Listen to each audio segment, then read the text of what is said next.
Hello friends, हम anthropological theories को हम डिटेल में डिस्कस कर चुके हैं पुरानी वीडियोस में। एक एक टॉपिक के ऊपर मैंने अच्छे से वीडियोस बनाई हैं। तो हम एक उसके बाद मैंने क्रिस्प समरी एंथ्रोपोलॉजिकल थ्योरीज पे बना रहा हूँ। ओके, तो इससे हमें कंपैरिजन करेंगे एक दूसरे के साथ और थ्योरी को अच्छे से समझ सकते हैं, है ना। होल पर्सपेक्टिव हम जानने में सक्षम हो पाते हैं, समझते हैं कि थ्योरीज क्या हैं, इनको हमने समझना होता है। थ्योरीज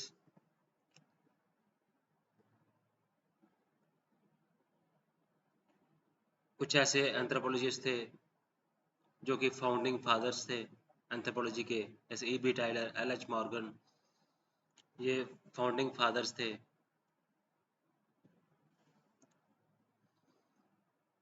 ओके, एंथ्रोपोलॉजी के फ्रांस बुआ,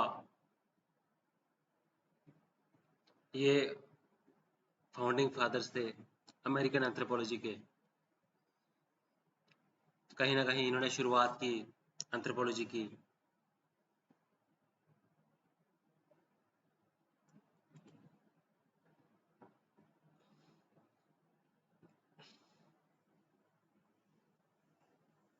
ओके,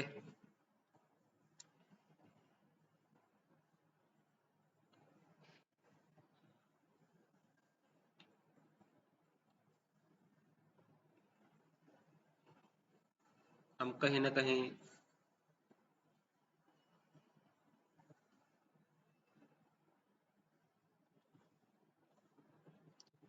क्लासिकल एवोल्यूशनिज्म की बात हम करते हैं, न्यू एवोल्यूशनिज्म डिस्कस हमने की। उसके बाद हमने क्रिस्प समरी की बात कर रहा हूँ। उसके बाद हमने डिस्कस करा और बड़ी सारी चीज़ों को हमने डिस्कस करा। हमने न्यू एवोल्यूशनिज्म को भी डिस्कस किया। हमने फंक्शनलिज्म के बारे में बताया, स्ट्रक्चरल फंक्शनलिज्म के बारे में बताया। अब हम बात करते हैं स्ट्रक्चरलिज्म की। तो स्ट्रक्चरलिज्म के ऊपर काम करने वाले मेन एंथ्रोपोलॉजिस्ट हैं लेवी स्ट्रॉस और एडमंड लीच। तो स्ट्रक्चरलिज्म है क्या कि जो हमारा कल्चर है वो हमारे ब्रेन के अंदर एक स्ट्रक्चर है, उसको वो बनाता है, उसी को वो समझने की कोशिश करता है।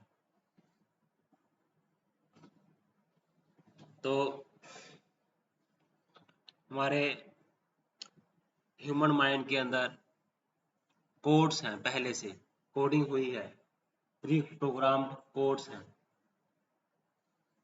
तो ये कोड्स जो हैं हमारे कल्चर को शेप देते हैं। ओके, तो अब लेवी स्ट्रॉस ने कहा कि जो ह्यूमन होते हैं वो रूल्स को फॉलो करते हैं और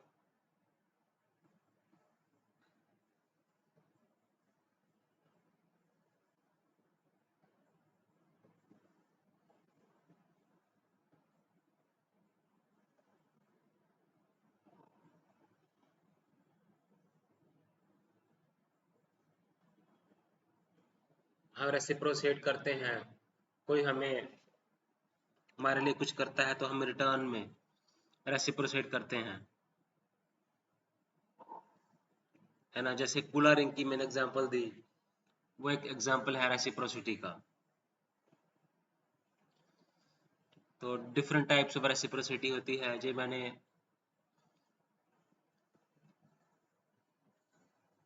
वीडियोस में बताया है जब हम इकोनॉमिक सिस्टम पढ़ रहे थे, उसमें मैंने डिस्कस किया हुआ है। तो क्या होता है, एक बढ़िया सा रिलेशनशिप बन जाता है गिवर और टेकर में। तो ये कहा कि स्ट्रक्चरलिज्म ने कहा। तो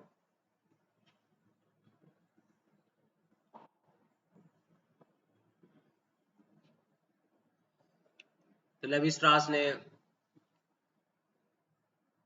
कहा कि हम ह्यूमन ब्रेन ऐसा होता है कि ये क्या करता है, प्री प्रोग्राम्ड कोड्स तो है ही है, और ह्यूमन ब्रेन ऐसा होता है कि ये वर्ल्ड को ऑर्गेनाइज करता है, ठीक है।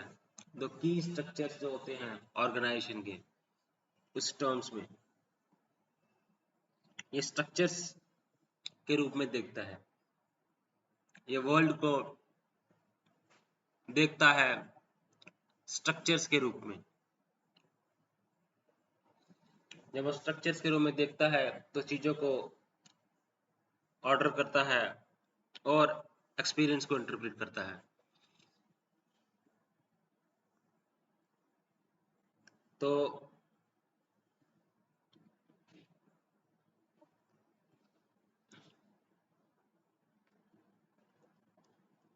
लॉजिक की बात करता है कि लॉजिक क्या है, जो डिफरेंट कल्चरल सिस्टम है उसके पीछे का लॉजिक क्या है।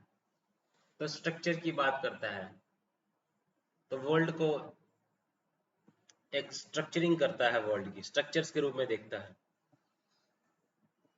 तो इसने बाइनरी ऑपोजिशन का कॉन्सेप्ट भी दिया था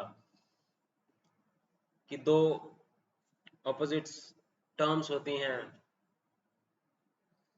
हम वर्ल्ड को इंटरप्रेट करते हैं on the basis of two opposites, जैसे डेज है, नाइट है, गुड है, बैड है। इस तरह से ये है बाइनरी ऑपोजिशन। तो हम इससे हम एक्सप्लेन करने की कोशिश करते हैं, हम हमारे वर्ल्ड के इवेंट्स को हम स्ट्रक्चर करते हैं, वर्ल्ड को, ऑर्गेनाइजेशन को। तो स्ट्रक्चरलिज्म का मेन मकसद है कि स्ट्रक्चर किया जाता है, स्ट्रक्चरलिज्म से हम चीज़ों को एक्सप्लेन करते हैं। बाइनरी ऑपोजिशन दिया है, तो डीप स्ट्रक्चर की बात भी करते हैं,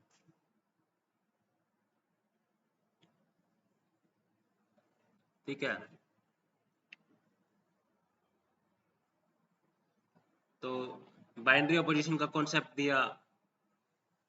अब लेवी स्ट्रॉस का वर्क है बाइनरी ऑपोजिशन। मैंने एग्जांपल्स भी बताई आपको, जैसे लाइफ वर्सेस डेथ है, ये बाइनरी ऑपोजिशन की एग्जांपल है, ओके। तो इसने कहा प्रिमिटिव माइंड और जो सिविलाइज्ड माइंड है वो एक जैसा काम करते हैं, वो सिमिलर है, कोई फर्क नहीं है ना। लेवी स्ट्रॉस ने, जैसे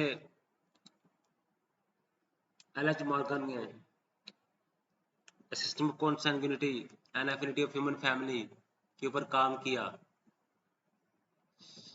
elementary structure of kinship study किया था लेवी स्ट्रॉस ने,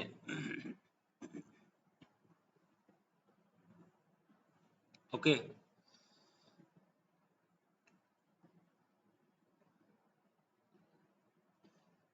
तो हम बड़े सारे रूल्स जो हैं, रिश्तेदारियां, मैरिज रूल्स जो हैं, तो कैसे हम पढ़ते हैं, हम उनको देख पाते हैं कि इसमें क्या होता है, रेसिप्रोसिटी होती है, एक्सचेंज होता है, तो हम ये स्टडी कर पाते हैं।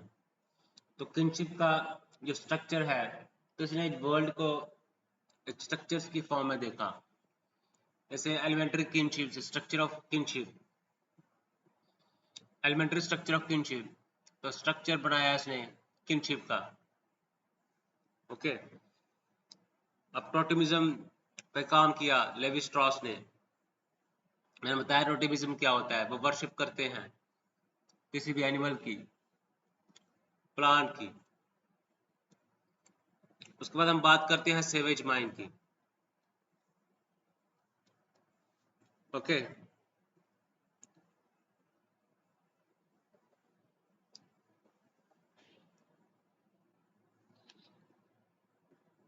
तो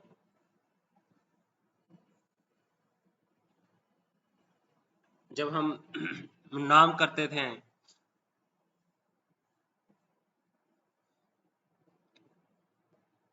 मिथ्स, रिचुअल और प्लांट्स और एनिमल्स,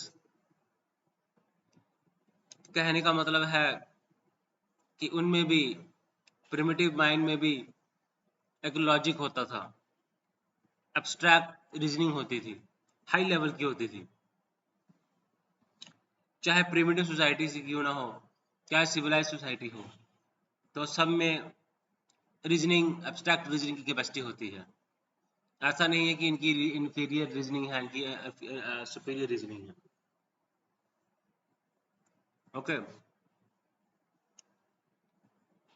तो लेवी स्ट्रॉस ने किनशिप को बताया। अब किनशिप का स्ट्रक्चर को एक्सप्लेन किया उन्होंने, जैसे बाइनरी अपोजिशन को यूज करके इंसेस्ट टैबू को समझाया। तो इंसेस्ट टैबू जो है, ये हमारे ह्यूमन माइंड की एक कैपेसिटी है, प्रॉपर्टी है, कि वो क्या करता है, बाइनरी अपोजिट्स में थिंक करता है। इंसेस्ट टैबू को भी वो बाइनरी अपोजिट्स में थिंक करता है। तो ये सिंपल एक रिलेशनशिप नहीं है, मैरिज बेसिकली ये अलायंस है बिटवीन टू फैमिलीज।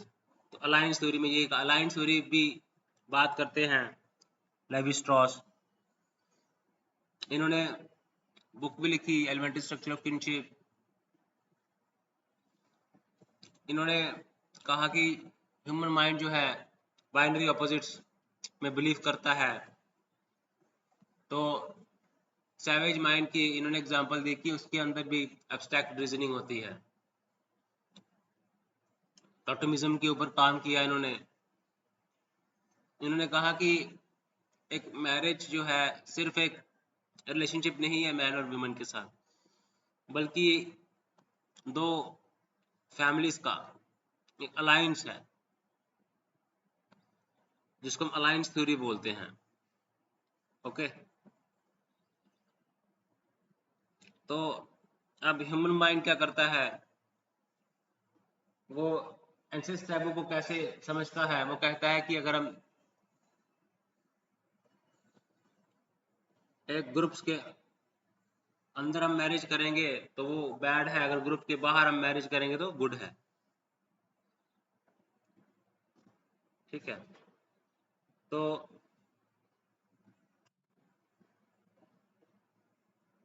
ये बेसिकली एक रूल है, मैरिज रूल है।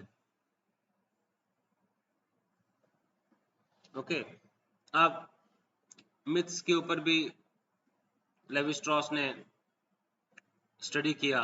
अब लेवी स्ट्रॉस क्या थे, एक फ्रेंच एंथ्रोपोलॉजिस्ट थे।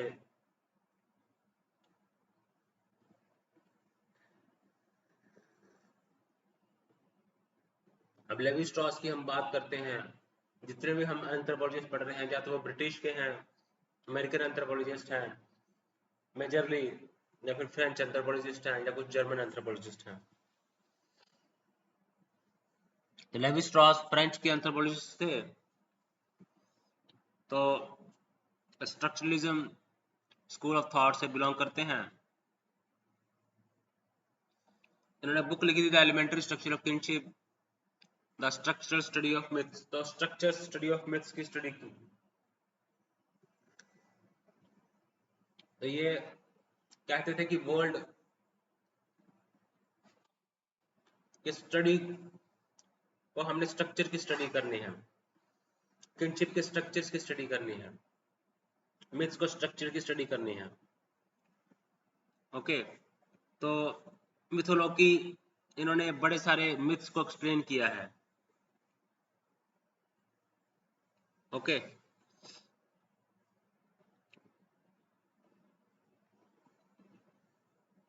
तो बड़े सारे मिथ्स होते हैं सोसाइटी के अंदर, इसकी स्टडी की इन्होंने।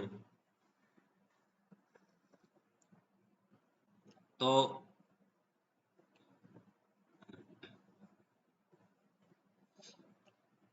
जब हमारा अनकॉन्शियस जो माइंड होता है वो क्या करता है, ऑपरेट्स करता है यूनिवर्सल मैनर में।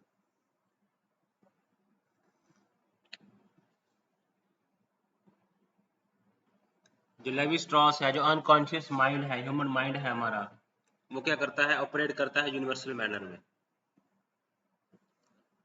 तो हमने सोसाइटीज में देखा है इसको, हमने मिथ्स है क्या, ये हमारा मिथ्स के जरिए और टोटम्स के जरिए जो हमारा कहीं ना कहीं क्या है, ये हमारे अनकॉन्शियस माइंड की ऑपरेशन है। हमारा अनकॉन्शियस माइंड कैसे चलता है, ये बेसिकली हम मिथ्स में एक्सप्लेन कर सकते हैं, टोटम्स में एक्सप्लेन कर सकते हैं।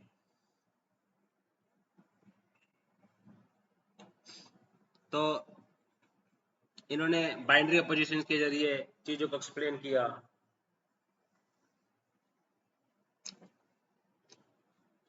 लीच की बात हम करते हैं, तो इन्होंने स्टडी किया political system of island Burma. Okay,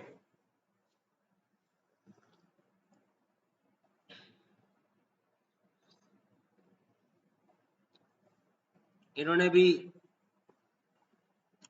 Levi Strauss की बात करें तो बेसिकली जो हिस्टोरिकल पर्टिकुलरिज्म है वो मैंने बताया था आपको, वो मेथोडोलॉजी है, थ्योरी कम है, मेथोडोलॉजी ज्यादा है। तो वैसे ही जो स्ट्रक्चरलिज्म है कि हम किस तरह से चीजों को देखते हैं, हम एनालाइज कैसे करते हैं, हम चीजों को देखने का नजरिया है। ओके,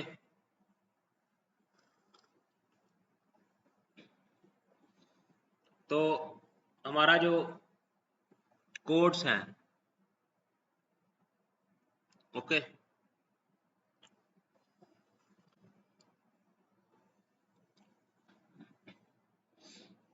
तो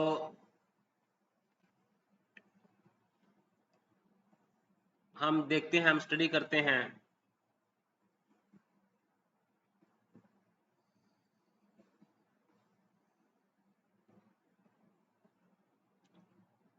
बाइनरी अपोजिशन, स्ट्रक्चरल कोहेरेंस है।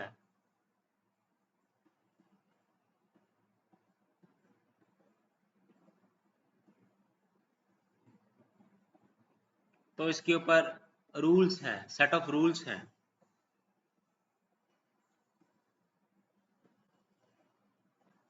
तो बाइनरी अपोजिशन पे भी काम किया उन्होंने, स्ट्रक्चरल कोहेरेंस पे काम किया। ओके, तो सोशल इंस्टीट्यूशंस पे काम किया, स्ट्रक्चरल एनालिसिस ऑफ मिथ्स की काम किया।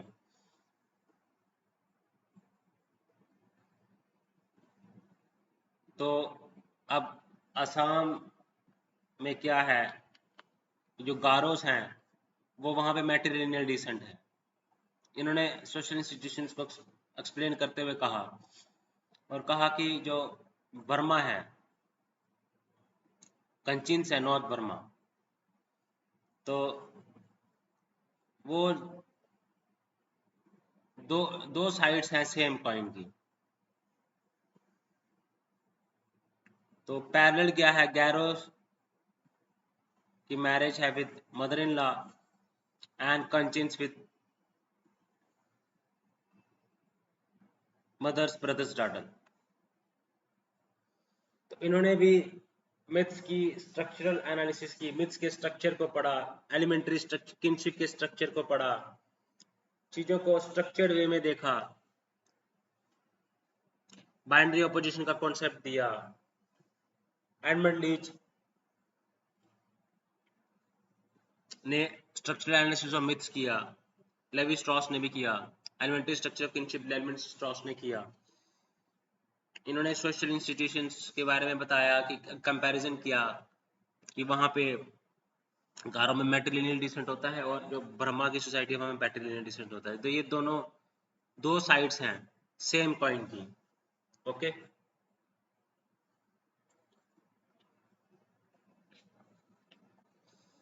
तो स्ट्रक्चरल वे में एनालिसिस किया मिथ्स की एलिमेंट्री स्ट्रक्चर का।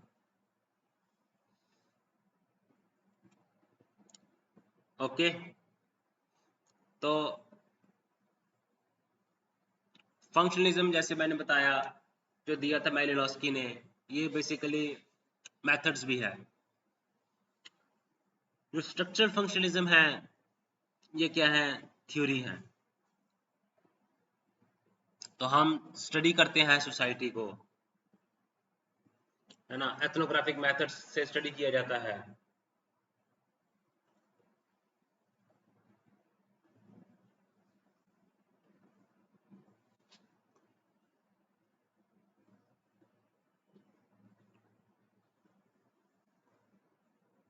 हम culture and personality school of thought की बात करते हैं। रुथ बेनेडिक्ट आते हैं, उन्होंने क्राइसांथिमम एंड द स्वॉर्ड के ऊपर बुक लिखी थी। उनको कहा गया था कि आप जो जापान का नेशनल कैरेक्टर है उनको अंडरस्टैंड करिए। तो उन्होंने बताया कि वो इतने ज़्यादा ब्रूटल क्यों होते हैं। शुरुआत में जो उनकी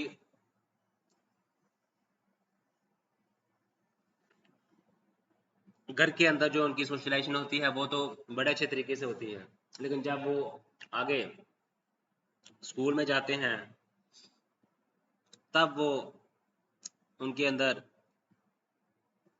वो ब्रूटैलिटी आ जाती है। ओके, तो किस तरह से कल्चर और साइकोलॉजिकल चीज़ें आपस में रिलेटेड होती हैं, हम इसके बारे में पढ़ते हैं culture and personality school of thoughts में। तो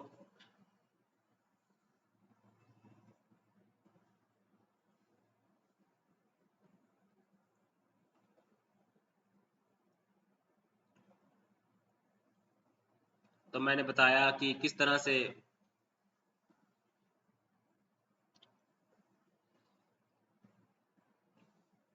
जो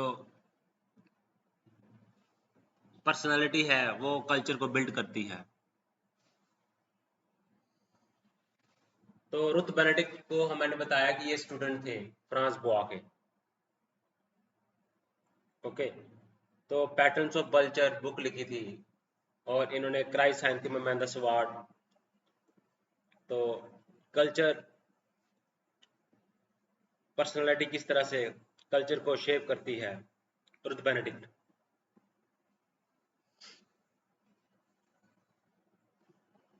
पर्सनालिटी जो है वो कल्चर को बिल्डअप करती है। पैटर्न्स ऑफ कल्चर जो बुक है, हमने social evolutionism, social evolution, social culture books हमने देखी हैं, पढ़ी हैं, और भी बड़ी सारी बुक्स हमने डिस्कस करी हैं। क्राइसांथिमम एंड द स्वॉर्ड, ठीक है, एलिमेंट्री स्ट्रक्चर ऑफ किनशिप, और structural analysis of myths, myths क्या है, बेसिकली जो हमारा अनकॉन्शियस माइंड्स हैं उसके साथ रिलेट किया है।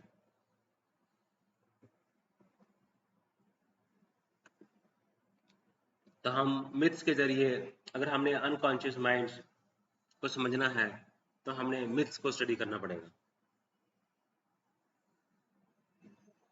तो रुथ बेनेडिक्ट ने बताया, तो प्यूब्लो डूबियस, प्यूब्लो जूनी, क्वाइकुटल डोबू, 3 सोसाइटीज के ऊपर वर्क किया।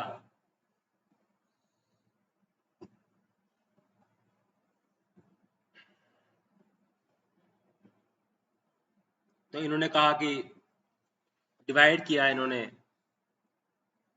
पर्सनालिटी को, अपोलोनियन एंड डायोनीसियन।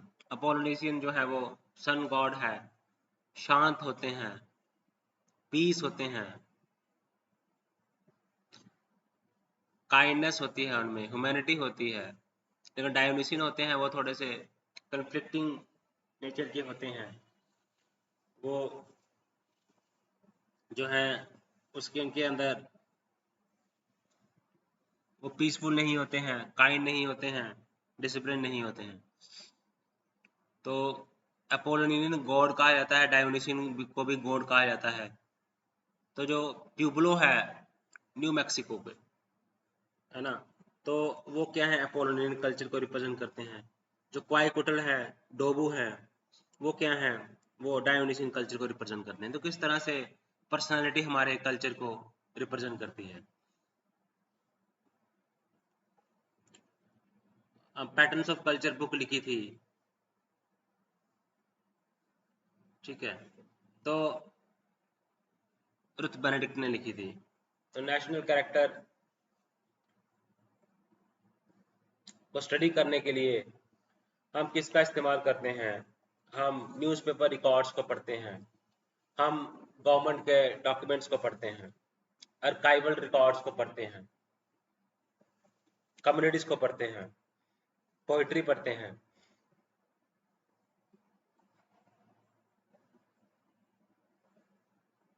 तो इंडिविजुअल्स की एक पर्सनालिटी होती है, वैसे ही नेशंस की भी एक पर्सनालिटी होती है।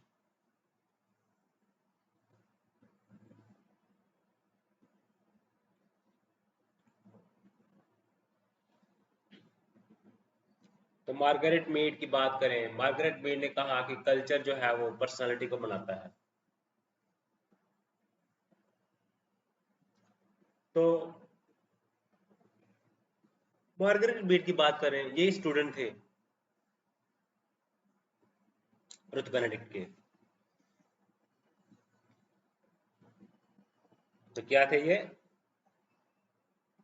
स्टूडेंट थे रुथ बेनेडिक्ट के। इन्होंने भी बहुत काम किया, मार्गरेट मीड ने। इन्होंने ट्रोबारियन आइलैंडर्स के ऊपर एथनोग्राफिक रिसर्च कैरी आउट की। तो वहां पे 3 प्रिमिटिव सोसाइटीज के बारे में पढ़ा, अरापेश, मुंडुगमोर एंड तिचम्बाउली। इन्होंने बताया कि किस तरह से कल्चर जो है इम्पैक्ट करता है पर्सनालिटी फॉर्मेशन में। तो कमिंग ऑफ एज इन सैमुआ इन्होंने बुक लिखी थी। इन्होंने नेशनल कैरेक्टर ऑफ अमेरिका को भी स्टडी किया, मार्गरेट मीड ने। 3 सोसाइटीज को स्टडी किया, स्ट्रक्चर्ड वे में एनालिसिस हम करते थे चीज़ों को। स्ट्रक्चर क्या है, स्ट्रक्चर देखते थे, चाहे वो किनशिप है, चाहे वो मिथ्स है, बाइनरी अपोजिशन की टर्म में एक्सप्लेनेशन करते थे। तो इसकी ये culture and personality school of thought में इन्होंने बताया है बड़े अच्छे तरीके से किस तरह से रिलेशन है। तो बेसिकली जो अरापेश के हैं वो बड़े ही पीस लविंग हैं, काइंड है, कोऑपरेटिव हैं। जो मुंडुगमोर हैं वो कन्फ्लिक्टिंग हैं, पीस लविंग नहीं है, नॉन कोऑपरेटिव हैं, क्वारल करते हैं, जेलसी करते हैं, एग्रेसिव हैं बड़े।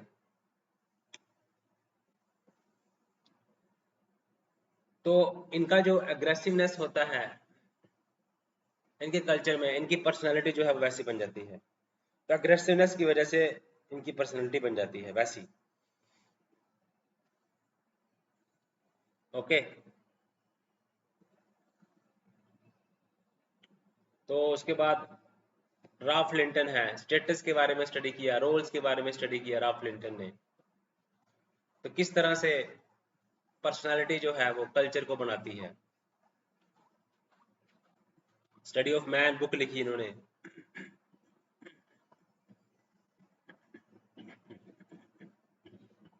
इन्होंने आइडियल कल्चर को पढ़ा, आइडियल कल्चर। उसके बाद कल्चर कंस्ट्रक्ट होता है जो कि एंथ्रोपोलॉजिस्ट का व्यू होता है कल्चर के बारे में। रियल कंस्ट्रक्ट जो कि जो रियलिटी में कल्चर जो है फॉलो करती है सोसाइटी। तो कल्चर, आइडियल कल्चर होता है, स्टैंडर्ड होता है सोसाइटी का।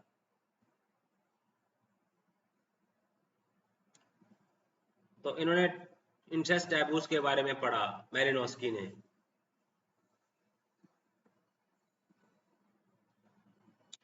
उसके बाद हमने रुथ बेनेडिक्ट की बात की, मार्गरेट मार्गरेट मेड की बात की, राल्फ लिंटन की बात की। अब्राहम कार्डिंगर की बात करते हैं। तो अब्राहम कार्डिंगर ने क्या बोला कि प्राइमरी इंस्टीट्यूशंस क्या करते हैं, हमारे बेसिक पर्सनालिटी को डेवलप करते हैं।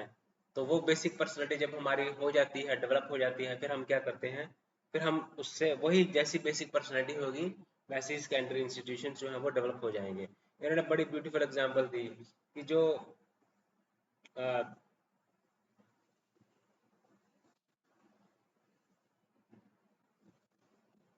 तो अब्राहम कार्डिंगर जो थे, तो न्यूयॉर्क के थे, बेसिक पर्सनालिटी का आइडिया दिया उन्होंने। तो प्राइमरी इंस्टीट्यूशंस और सेकेंडरी इंस्टीट्यूशंस को डिफर किया, चाइल्ड की ट्रेनिंग, फैमिली का स्ट्रक्चर कैसा है। तो हर चीजों को स्ट्रक्चर के फॉर्म में देखा, फैमिली को स्ट्रक्चर के फॉर्म में देखा, मैरिज को स्ट्रक्चर के फॉर्म में देखा। ओके,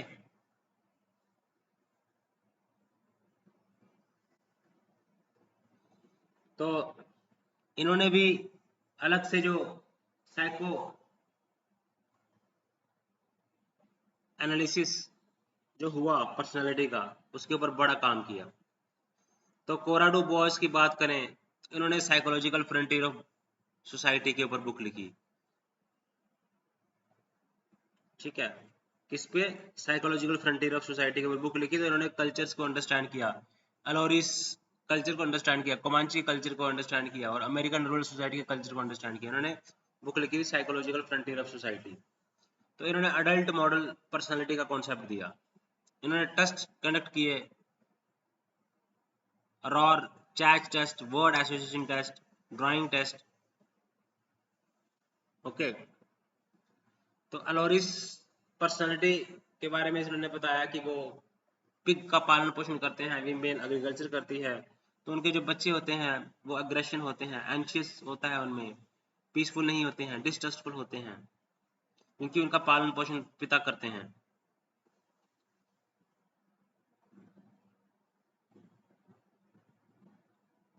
तो इन्होंने बड़े ब्यूटीफुल तरीके से अडल्ट मॉडल पर्सनालिटी का एग्जाम्पल दिया। तो हर एक जितने भी culture personality school of thought से हमने नाम पढ़े, हमने इनकी बुक्स के बारे में पढ़ा। देखिए हमने कम से कम 50 नाम हमारे, जब हम एंथ्रोपोलॉजी की थ्योरीज पढ़ते हैं तो हमारे पास 50 नाम आते हैं, और 50 ही बुक्स के नाम आते हैं। तो ये आपने नोट कर लेनी है अलग से बुक्स के नाम, तो आपको हेल्प होने वाली है इससे। अडल्ट मॉडल पर्सनैलिटी की बात हम करें तो करते हैं। उसके बाद हम राल्फ लिंटन की, कोराडो ब्यूज की बात करें तो इन्होंने अडल्ट मॉडल पर्सनालिटी के ऊपर काम किया। अब्राहम कार्डिंगर की बात करें, इन्होंने बेसिक पर्सनालिटी का कॉन्सेप्ट दिया। अब्राहम कार्डिंगर हो गए, तो कोराडो बोस हो गए। तो इन्होंने 3 कल्चर्स के बारे में स्टडी किया।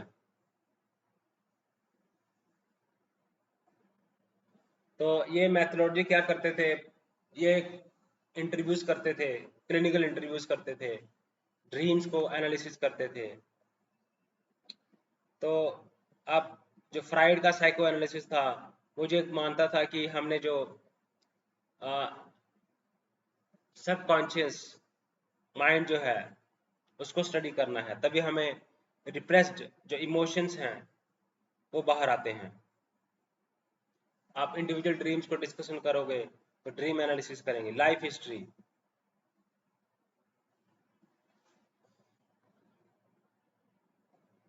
पार्टिसिपेंट ऑब्जर्वेशन की बात करें हम, इन्होंने अडॉप्ट किया, टेस्ट अडॉप्ट किए, लाइफ हिस्ट्रीज को पढ़ा।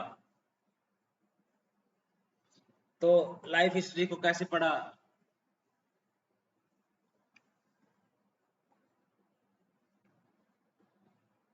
तो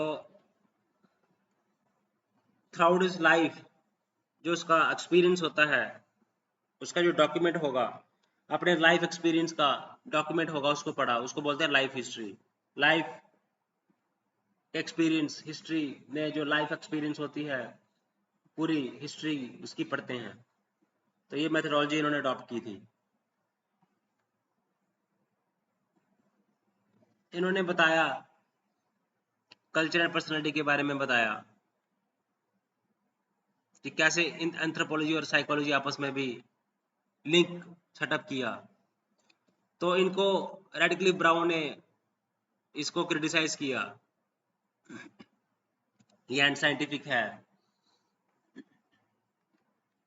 क्योंकि चाइल्ड रीडिंग प्रैक्टिस और अडल्टहुड पर्सनालिटी ट्राइट्स के बीच में रिलेशन क्या है वो ये प्रूफ नहीं कर पाए, क्योंकि ये अनसाइंटिफिक थे।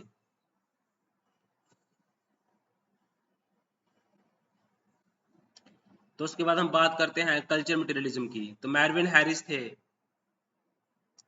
इन्होंने मटेरियल कल्चर के बारे में बताया, नॉन मटेरियल कल्चर के बारे में बताया, है ना। तो राइज ऑफ एंथ्रोपोलॉजिकल थ्योरी इनकी बुक थी।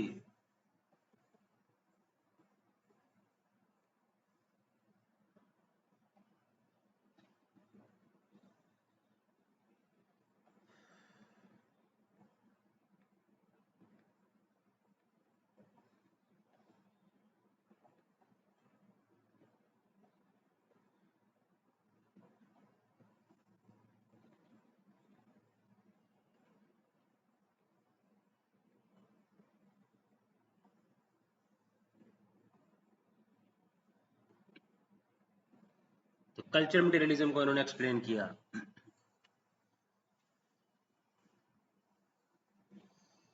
तो इन्होंने बताया किस तरह से सुपर स्ट्रक्चर को इन्फ्लुएंस करता है, स्ट्रक्चर को इन्फ्लुएंस करता है, इंफ्रास्ट्रक्चर जो है वो अलाइन कर देता है स्ट्रक्चर को, सुपर स्ट्रक्चर को।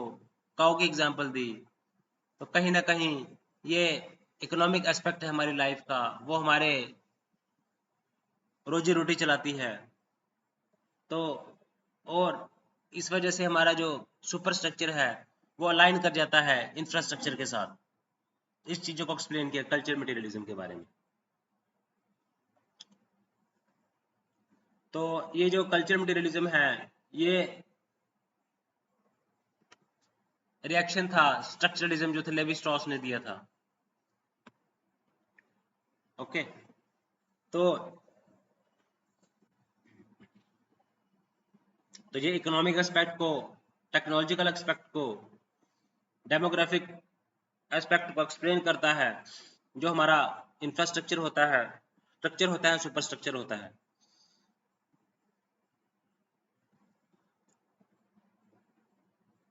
हैरिस ने कहा कि एमिक जो होता है लोकल्स का व्यू होता है, अनसाइंटिफिक होता है। एथिक अप्रोच जो वो साइंटिफिक अप्रोच होती है और ऑब्जर्वर का व्यू होता है। हाँ, इन्होंने कहा, अब बैरविन हैरिस ने कहा कि एथिक अप्रोच को अडॉप्ट करना चाहिए। रिसर्चर का रोल जो है वो ज्यादा इंपॉर्टेंट है। तो रिसर्च ओरिएंटेड है, साइंटिफिक है, एनालिटिकल है। तो कल्चर मटेरियलिज्म साइंटिफिक है, एनालिटिकल है, एथिक सेंट्रिक अप्रोच है। तो कल्चर मटेरियलिज्म जो है ये माना गया कि ये साइंटिफिक रिसर्च मेथड है। तो इन्होंने बताया कि एम्पिरिकल और रेप्लिकेबल मेथड्स को इस्तेमाल करना कितना जरूरी है, कितना आवश्यक है। ओके, तो अब इसका क्रिटिसिज्म भी हुआ,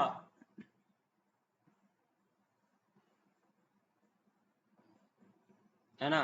तो पोस्ट मॉडर्निस्ट जो थे उन्होंने आर्ग्यू किया कल्चर मटेरियलिज्म के खिलाफ, साइंटिफिक मेथड है।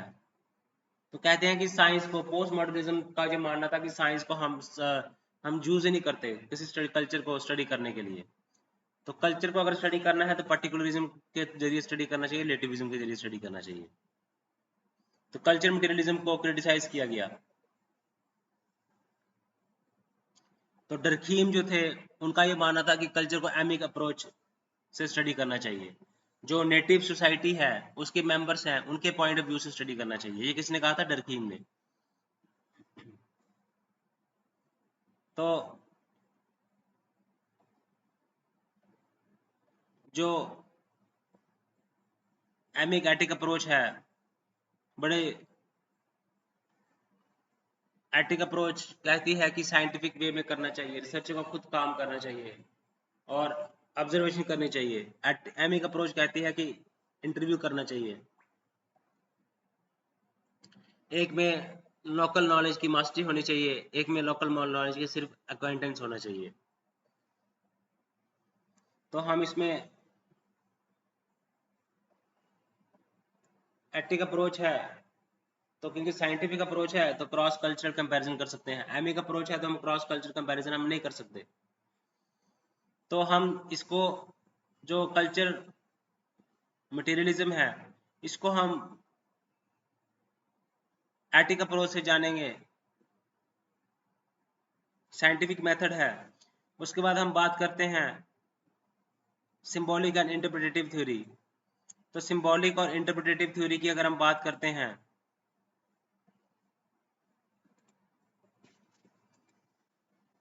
तो इसमें जाने माने एंथ्रोपोलॉजिस्ट थे जो इसको काम करते थे, इस पे काम करते थे, जिनके नाम मैं बता दूं, टर्नर है, विक्टर टर्नर है,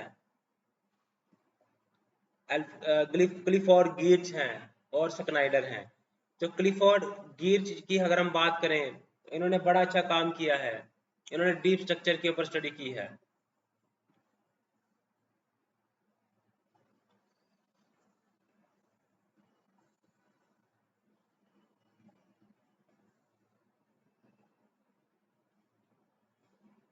ओके, तो सिंबॉलिक एंथ्रोपोलॉजी क्या कहती है कि हमने सिंबल्स को समझना है, अंडरस्टैंड करना है, उसको अंडरस्टैंड करना चाहिए।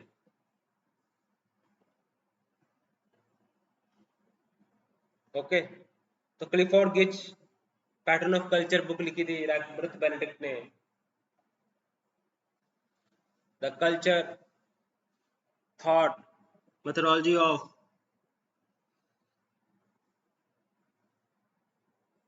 मल्टीलिनियर एवोल्यूशन, इंटरप्रिटेशन ऑफ बुक लिखी थी, इंटरप्रिटेशन ऑफ कल्चर के ऊपर बुक लिखी थी। ओके, तो हमें सिंबल्स को स्टडी करना है, ये क्लिफोर्ड गिच ने कहा था। इंटरप्रिटेशन करना है हमने सिंबल्स का, ठीक है। तो हमारा, जैसे हम बात करते थे स्ट्रक्चरलिज्म की, कि हम स्ट्रक्चर्स अपने माइंड्स के अंदर स्ट्रक्चर्स बनाते हैं, स्ट्रक्चर एनालिसिस करते हैं माइंड के थ्रू। तो उन्होंने कहा कि ये माइंड के थ्रू नहीं, हमने एक्सटर्नल सिंबल्स को समझना है। तो सिंबल्स क्या है? बेसिकली व्हीकल्स हैं कल्चर के। तो इन्होंने थिक डिस्क्रिप्शन की बात की, डिटेल डिस्क्रिप्शन की बात की इंटरप्रिटेशन ऑफ कल्चर में।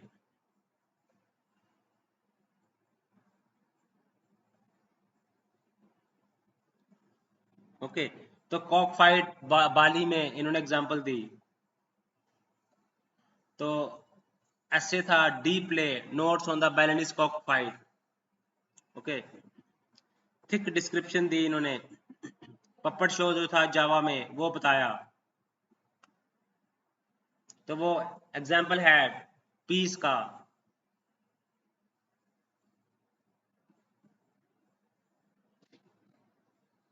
तो अब एक मेलिनोस्की की बुक थी magic science and religion, Malinowski ने बुक लिखी थी आर्गोनॉट्स of the western Pacific, magic science and religion. उन्होंने ये बताया कि किस तरह से रिलीजन जो है सेटिस्फाई करता है एक स्टेबल वर्ल्ड की, कंप्रीहेंसिबल वर्ल्ड की स्टेबल मांग करता है।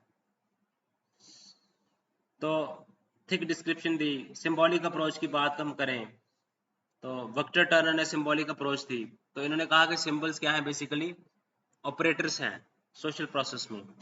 तो अब जो क्लिफोर्ड गिब्स थे उन्होंने कहा सिंबल्स क्या हैं, बेसिकली ये व्हीकल है कम्युनिकेशन के। तो विक्टर टर्नर ने कहा कि सिंबल्स क्या है, ऑपरेटर्स हैं सोशल एक्शन के। इन्होंने निडेम्बो की सोसाइटी को पढ़ा, बुक लिखी थी the forest of symbols, symbolic, Victor Turner ने बुक लिखी थी द फॉरेस्ट ऑफ सिंबल्स, तो निडेम्बो को स्टडी किया। ओके, तो अब विक्टर टर्नर ने क्या किया, लिमिनैलिटी के ऊपर और कम्युनिटास के ऊपर काफी काम किया, ठीक है। तो राइट्स ऑफ पैसेज का मॉडल दिया था वैन गैनप्स ने। तो इन्होंने बताया कि सेपरेशन होती है, पहले उसको अलग कर दिया जाता है सोसाइटी से, फिर उसको लिमिनैलिटी की जाती है, उसको न्यू सोसाइटी में जिसने उसमें जाना है उसके तौर तरीके उसको सिखाए जाते हैं। इनकॉर्पोरेशन, फिर उसको क्या किया जाता है, फिर से इनकॉर्पोरेट किया जाता है सोसाइटी में, लेकिन उसका जो इंटीग्रेट किया जाता है, न्यू स्टेटस होता है उसका। ओके, तो सेपरेशन है, लिमिनैलिटी है, इनकॉर्पोरेशन है।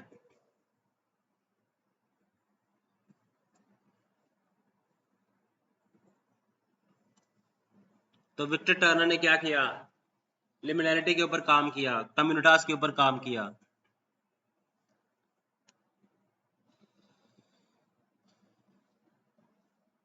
ओके,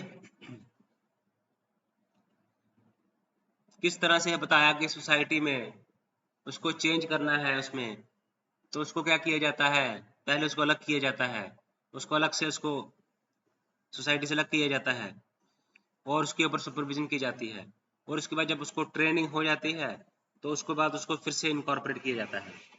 तो लिमिनैलिटी और कम्युनिटास को एक्सप्लेन किया था विक्टर टर्नर ने। तो टर्नर ने सिंबॉलिक अप्रोच दी, गीट्स ने इंटरप्रिटेटिव अप्रोच दी। ओके, जो क्लिफोर्ड गीट्स थे उन्होंने बताया कि सिंबल्स क्या है, व्हीकल्स है कम्युनिकेशन का। विक्टर टर्नर ने बताया कि ऑपरेटर्स हैं सोशल एक्शन के सिंबल्स। तो जो गीट्स थे वो मैक्स वेबर से बड़े ज्यादा इन्फ्लुएंस थे। उसके बाद डेविड स्किनेटर आते हैं, ये टैक्सोनॉमिकल अप्रोच दिया था इन्होंने। तो अमेरिकन किनशिप, स्ट्रक्चरल अकाउंट, इन्होंने बुक लिखी, तो इन्होंने कहा कि अगर हमने किनशिप को स्टडी करना है तो हमने सिंबल्स को स्टडी करना पड़ेगा।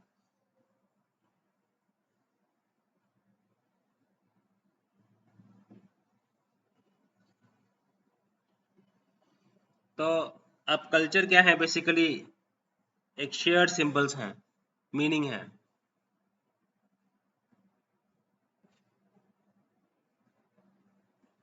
तो सिंबॉलिक एंथ्रोपोलॉजी जो है वो क्रॉस कल्चरल कंपैरिजन की बात करती है, जैसे कल्चरल मटेरियलिज्म है वो क्रॉस कल्चरल कंपैरिजन की बात करती है, तो ये भी क्रॉस कल्चरल कंपैरिजन की बात करती है। तो ये लिटरेरी बेस्ड अप्रोच है, साइंस बेस्ड अप्रोच नहीं है, लिटरेरी बेस्ड अप्रोच है, और ये क्रॉस कल्चरल कंपैरिजन की बात करती है।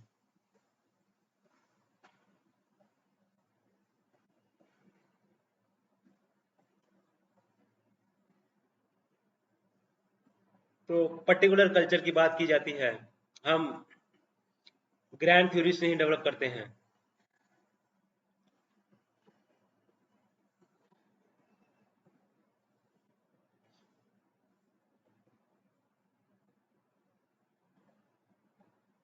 इसके आसपास क्रिटिसिज्म भी बड़ा ज्यादा हुआ है।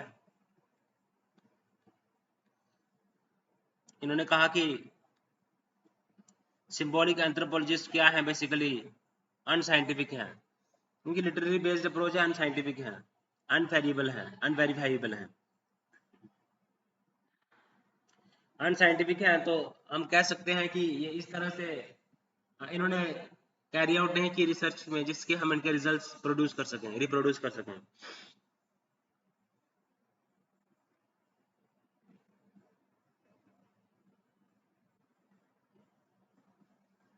तो अलग अलग थ्योरीज हैं, विक्टर टर्नर हैं, क्लिफोर्ड गेट्स हैं, डेविड स्नाइडर हैं, टैक्सोनॉमिकल अप्रोच दी इन्होंने। उसके बाद हम कॉग्निटिव थ्योरीज की बात करते हैं कि हमारा दुनिया को देखने का नजरिया क्या है, हम ऑर्गेनाइज करते हैं, हम थिंक करते हैं, हम, है ना। तो कॉग्निटिव थ्योरी नियो एथनोलॉजी की बात करती है, एमिक अप्रोच की बात करती है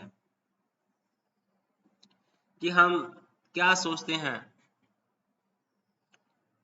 इवेंट्स के बारे में, ऑब्जेक्ट्स के बारे में वर्ल्ड में। तो हमारा जो थॉट प्रोसेस है उसके बीच में, और जो फिजिकल और आइडिएशनल एस्पेक्ट है कल्चर का, थॉट प्रोसेस का और कल्चर के बीच में रिलेशन क्या है, तो ये थॉट प्रोसेस से रिलेटेड है। ये हमारे माइंड में स्ट्रक्चर्स को क्रिएट करता है। हम माइंड के जरिए हम स्ट्रक्चर्स को समझने की कोशिश करते हैं, ये स्ट्रक्चरलिज्म ने कहा। कल्चर मटेरियलिज्म ने कहा कि किस तरह से इंफ्रास्ट्रक्चर, सुपर स्ट्रक्चर, स्ट्रक्चर के बेस के पे हम रिलेशनशिप सेटअप करते हैं और हम टेक्नोलॉजिकल, इकोनॉमिक, पॉलिटिकल एस्पेक्ट्स को स्टडी करते हैं कल्चर मटेरियलिज्म में। तो सिंबल्स की बात की, इंटरप्रिटेशन की बात की, स्टडी करना है सिंबल्स को कल्चर को अंडरस्टैंड करने के लिए, है ना। इंटरप्रिटेशन ऑफ कल्चर की को समझने की कोशिश की, क्लिफोर्ड गेट्स की बुक थी। और उसके बाद विक्टर टर्नर ने लिमिनैलिटी के ऊपर, कम्युनिटास के ऊपर काम किया।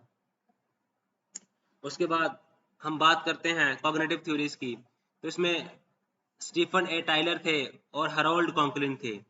स्टीफन ए टाइलर और हरोल्ड कॉन्कलिन ने इसके ऊपर काम किया है, ठीक है। तो स्टीफन टाइलर और हरोल्ड कॉन्कलिन की बात करें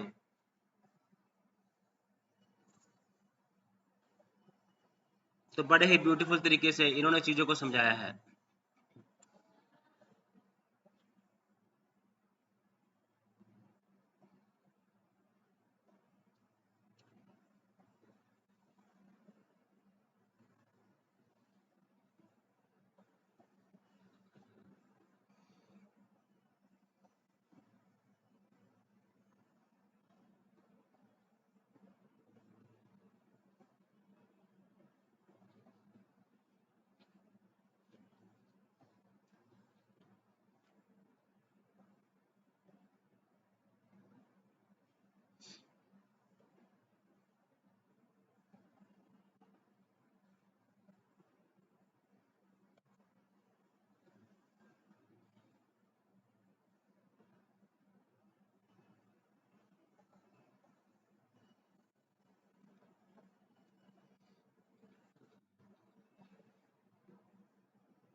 तो हम बात करते हैं इथ्रोलॉजी की, कॉग्निटिव थ्योरी की।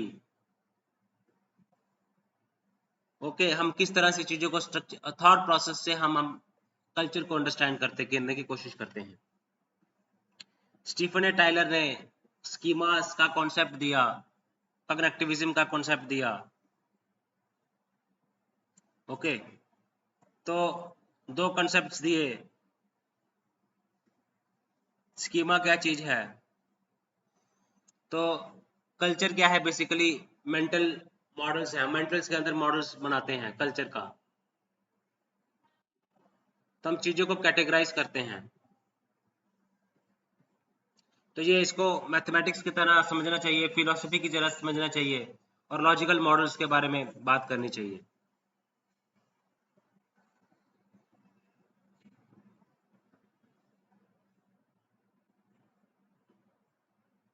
ओके, तो लिंग्विस्टिक कैटेगरीज मेंटल मॉडल्स हैं, बेसिकली स्कीमास क्या हैं, हम ऑर्गेनाइज करते हैं एक्सपीरियंस को, that is called mental models. Connectivism के ऊपर काम किया।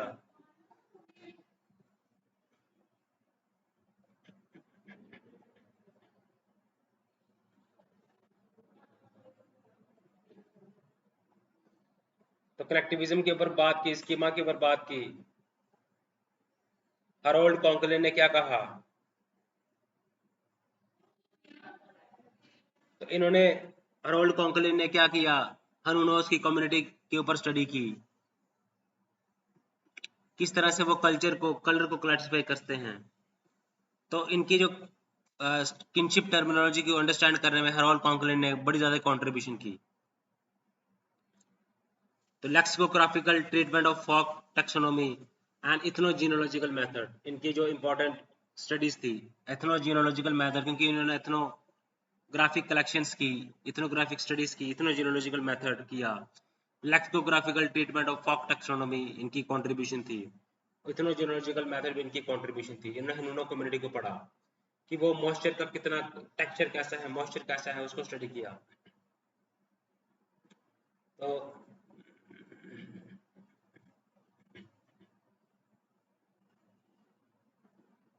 तो कहीं ना कहीं कल्चर और फंक्शनिंग ऑफ माइंड को इन्होंने एक्सप्लेन किया, हमारे थॉट्स को एक्सप्लेन किया। हमारा स्ट्रक्चर के रूप में माइंड तो इस्तेमाल होता है, लेकिन वो स्ट्रक्चर का इस्तेमाल करता है, स्ट्रक्चर को काम करता है। लेकिन जो इसका है, जो हरोल्ड कॉन्कलिन है ना, तो ये कहते हैं कि ये रिलेशन बताते हैं ह्यूमन माइंड का, कल्चर का रिलेशन बताते हैं।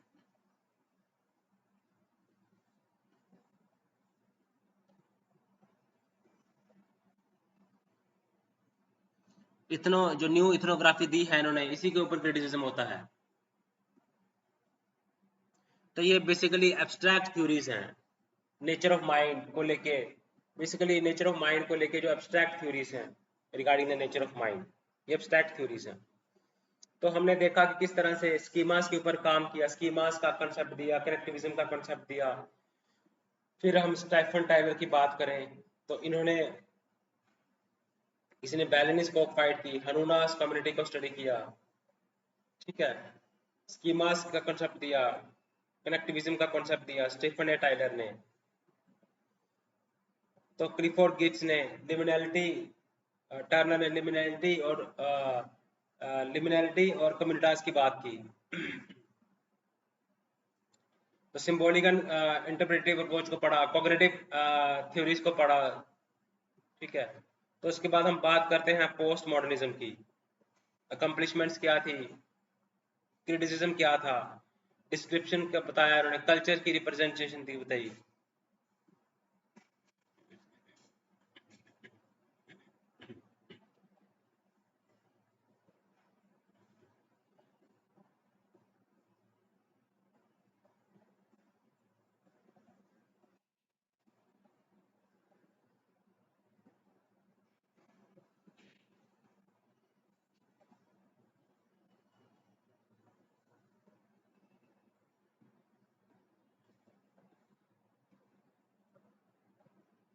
तो पोस्ट मॉडर्निज्म क्या है? पोस्ट मॉडर्निज्म बेसिकली जितनी भी एंथ्रोपोलॉजिकल थ्योरीज हैं उसको क्रिटिसाइज करता है। ये फील्ड मेथड को क्रिटिसाइज करता है ना, लिटरेरी टेक्निक्स जो यूज की है उसको क्रिटिसाइज करता है, इंटरप्रिटेशन को क्रिटिसाइज करता है। तो इन्होंने कहा कि ऑब्जेक्टिव और न्यूट्रल नॉलेज तो हम कर ही नहीं सकते कल्चर की। तो रैशनैलिटी, ऑब्जेक्टिविटी, यूनिवर्सल ट्रूथ को इन्होंने स्ट्रेट फॉरवर्ड रिजेक्ट किया। इन्होंने कहा कि ह्यूमन का एक्सपीरियंस होता है, डाइवर्स होता है, ऑब्जेक्टिविटी हो ही नहीं सकती।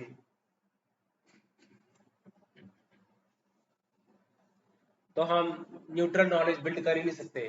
तो रैशनैलिटी को रिजेक्ट किया, ऑब्जेक्टिविटी को रिजेक्ट किया, यूनिवर्सल ट्रुथ को रिजेक्ट किया, इन्होंने कहा ह्यूमन एक्सपीरियंस डाइवर्स होता है। तो पोस्ट मॉडर्निज्म दो तरह के थे, स्केप्टिज्म थे, ये तो रिजिड थे, अफर्मेटिव रिजिड नहीं थे। ये कहते थे कि ये भी रिजेक्ट करते थे थ्योरीज को, लेकिन ये कहते थे कि ट्रांसफॉर्म करने की जरूरत है। इन्होंने तो स्केप्टिज्म को ने तो बिल्कुल ही अबॉलिश ही कर दिया थ्योरीज को। ऐसा नहीं, कोई भी थ्योरीज जो है वो ज्यादा करेक्ट नहीं है। हर थ्योरीज की अपनी अपनी रेलिवेंस है, इंपॉर्टेंस है, अलग अलग इनका फील्ड एरिया है, अलग अलग मेथोडोलॉजी का अडॉप्ट किया है, अलग अलग इनका स्कोप है ना, अलग अलग एरियाज में इन्होंने वर्क किया है ना। तो अगर इनको थ्योरीज को हमें होलिस्टिक वे में स्टडी करना होगा, तो मैं डिटेल में स्टडी तो की ही है हमने वीडियोस की, एंथ्रोपोलॉजिकल थ्योरीज की। हाँ, तो साथ साथ में मैंने इसका होलिस्टिक स्टडी करने के लिए मैं ये इसकी क्रिस्प समरी देने की कोशिश कर रहा हूँ आपको, कि क्या क्या हम अगर इसको समराइज वे में देखें, तो हमने चीज़ों को जो है वो क्रिस्प करना है, तभी हम इसका होलिस्टिक वे में हम थ्योरीज को पढ़ सकेंगे। ओके, तो इन्होंने जो एंथ्रोपोलॉजिकल जो अथॉरिटी है, जो लगती है कि उनका काम है थ्योरीज के बारे में स्टडी करना, कल्चर के बारे में स्टडी किया, उसको अ, अ, ये एरोगेंस है उनका, है ना। तो सेल्फ रिफ्लेक्टिविटी है कहीं ना कहीं, जो रिसर्च स्टडीज करते हैं, एंथ्रोपोलॉजिकल स्टडीज करते हैं, वो कहीं ना कहीं उनकी वो इशू और जो वेल्थ और पावर है, ठीक है। तो इंटरप्रिटेशन जब हम करते हैं, तो उसमें ये कहीं ना कहीं वेल्थ और पावर, ये कहीं ना कहीं इंटरप्रिटेशन में अपना इन्फ्लुएंस कर देता है। तो क्योंकि जो पावर्स हैं जिनके पास वेल्थी हैं, तो वो ट्रुथ को मैनिपुलेट कर सकते हैं। वो किस तरह से ट्रुथ को एक्सेप्ट किया जाता है, डिफाइन किया जाता है, डिफाइन डेफिनेशन ट्रुथ की, वो अपने हिसाब से करते हैं। तो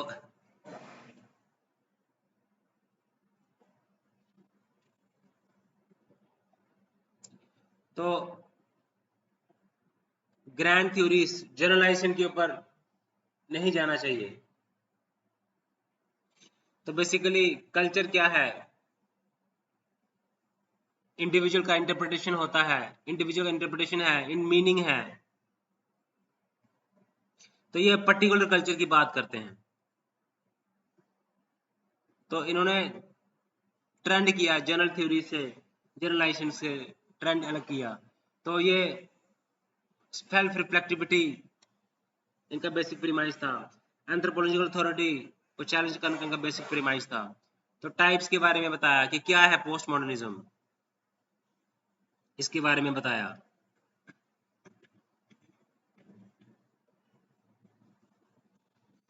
तो जीन बॉड्रिलार्ड,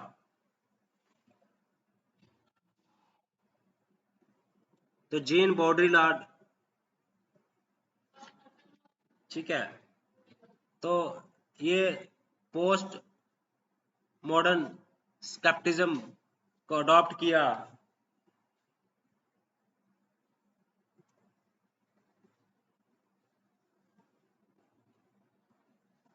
इन्होंने कहा कि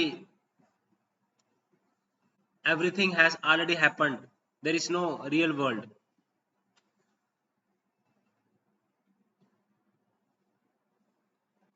तो हम मास मीडिया के दौर में रहते हैं, हम सिमुलेशन में रहते हैं, जहाँ पे इमेजेस जो है वो रिप्लेस कर देती हैं रियलिटीज को। तो रियल वर्ल्ड है ही नहीं, एवरीथिंग हैज ऑलरेडी हैपेंड। तो जैकोस Derrida,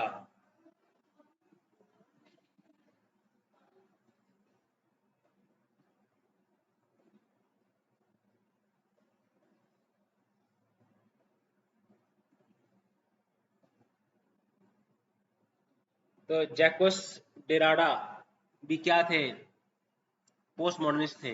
gene Baudrillard, Jacques Derrida, Michael Foucault. तो ट्रुथ को इन्होंने चैलेंज किया।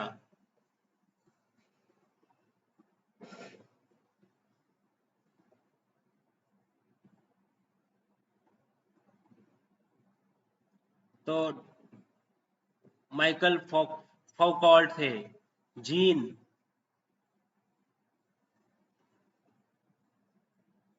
क्लिफोर्ड गिट्स भी बेसिकली क्या थे, पोस्ट मॉडर्निस्ट थे। जेम्स क्लिफोर्ड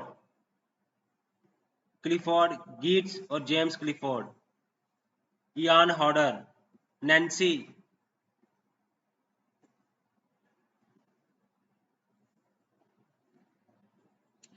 इथनोग्राफी जो है वो मॉरल रिस्पॉन्सिबिलिटी के ऊपर फोकस किया कि मॉरल रिस्पॉन्सिबिलिटी हमने करनी है सफरिंग को रिप्रेजेंट करने के लिए। ओके, तो इनकी मेथोडोलॉजी की अगर हम बात करें तो फील्ड वर्क के ऊपर कहते थे, फील्ड वर्क करना है। ओके, तो इन्होंने कहा कि टेक्स्ट को डिमिस्टिफाई करना है, डीकंस्ट्रक्ट करना है, डिमिस्टिफिकेशन करनी है।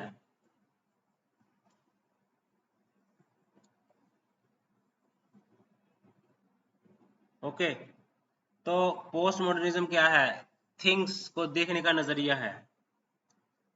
तो कोई एब्सोल्यूट ट्रुथ ना की कोई चीज नहीं है, there is every text has many meanings in it। तो ऑब्जेक्टिविटी क्या है, बेसिकली कोई सच नहीं है, कोई एब्सोल्यूट ट्रुथ नहीं है कोई। तो हर एक कल्चर के अपने सारे मीनिंग्स हैं, टेक्स्ट के बड़े सारे मीनिंग्स हैं।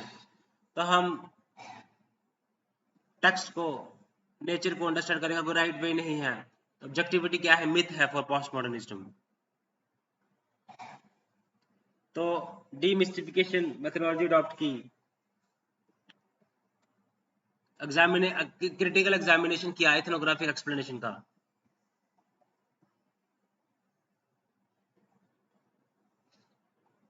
इथनोग्राफी क्या है, कल्चर एनालिसिस का मॉडल है, इसको क्रिटिकली एग्जामिन किया, डिमिस्टिफिकेशन की, टेक्स्ट को ब्रेक किया, आइडियाज को ब्रेक किया, उसको स्टडी किया डिटेल में, डीप स्टडी किया, demystification, critical examination of ethnographic research. तो फील्ड वर्क पे कहा इन्होंने जोर देने के लिए। तो हमने देखे नाम पढ़े, जीन बॉड्रिलार्ड है, जैकोस डेरिडा है, क्लिफोर्ड गिट्स हैं, जेम्स क्लिफोर्ड हैं, इयान हॉडर हैं, नैन्सी स्कैपर ह्यूगिस हैं, नैन्सी स्कैपर ह्यूगिस हैं, इयान होगार्ड हैं, हॉडर हैं, जीन हैं, माइकल हैं, Jean Jacques Derrida, Michael, Jean, Jacques Derrida, James Clifford Geertz, Nancy Scheper Hughes हैं, इयान हॉडर हैं। तो ये सारे के सारे पोस्ट मॉडर्निस्ट हैं। तो इन्होंने, तो हमने ऑन द होल हमने देख ली कि क्या होता है, हमने एंथ्रोपोलॉजिक थ्योरीज को हमने एनालिटिकल वे में, डिस्क्रिप्टिव वे में हमने स्टडी किया डिफरेंट थ्योरीज को। अब आपको कहीं से भी क्वेश्चन आ जाए एंथ्रोपोलॉजिकल थ्योरीज का, डायरेक्ट इनडायरेक्ट क्वेश्चन आ जाए, तो आप उसको सॉल्व करने में सक्षम होंगे। सिर्फ सॉल्व करने में ही नहीं, आप एक बेटर आंसर लिखने में सक्षम हो जाएंगे। तो गाइस, मेरे इन थ्योरीज को रेफर कर रहे हैं, करें आप, तो आपको हेल्प हो जाएगी, आपका नॉलेज बिल्डअप हो जाएगा, आप एग्जाम को क्रैक कर सकोगे। तो ये थ्योरीज बड़े काम आने वाली हैं आपके। आपने मेरे डिटेल वीडियोस जो हैं एंथ्रोपोलॉजिकल थ्योरीज के ऊपर, वो पढ़ें, आप उसको समझें। अब इसके बाद हम डिस्कस करेंगे जो फॉसिल एविडेंसेस के ऊपर मैंने डिटेल्ड वीडियोस बनाई हैं। तो हम फॉसिल्स की हम होलिस्टिक स्टडी करेंगे। हम उसका, जैसे हमने एंथ्रोपोलॉजिकल थ्योरीज में हमने कंपैरिजन किया हमने क्रिटिसिज्म किया, मेथोडोलॉजी स्टडीज की, तो वैसे ही हम फॉसिल्स में भी हम कंपैरिजन करेंगे, हम होलिस्टिक स्टडी करेंगे एंथ्रोपोलॉजिकल थ्योरीज की। तो किस तरह से ये वैल्यूएबल है, इंपॉर्टेंट है, नॉलेजेबल है। ओके गाइस, तो चैनल को लाइक करें, सब्सक्राइब करें और शेयर करें गाइस। Thank you guys.